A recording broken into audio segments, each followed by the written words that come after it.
Peace Palace is the home to the International Court of Justice, which is an UN institution, and the Permanent Court of Arbitration.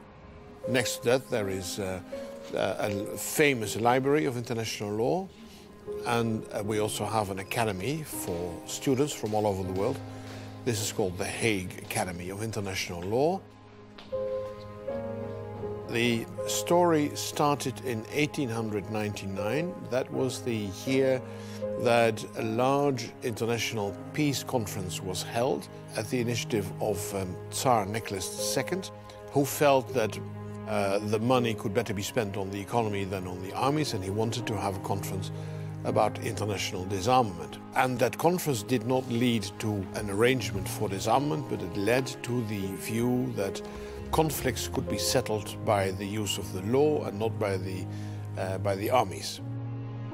Carnegie was a highly interesting character who had moved from Scotland at the age of 13 to the United States. When he was 60 years of age, and he was the richest man, I think, of the US due to his steel activities, he decided that he didn't want no more business and he would become a philanthropist. He wanted to give his money away to good causes, and international peace and arbitration was one very high on the list. He decided in, I think, 1903 to make a budget available for building this monumental housing for the Permanent Court of Arbitration and for a library of international law. The two went together. And he gave $1.5 million at the time, which was good enough to build this whole place.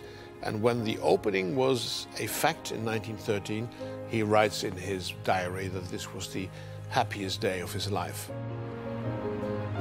We felt that we should have a visitor center to explain the story of the Peace Palace, the story of the origin, but also the work of the institutions. And that is what we have been able to do in the last years. And we now have a beautiful visitor center that is an educational tool in itself.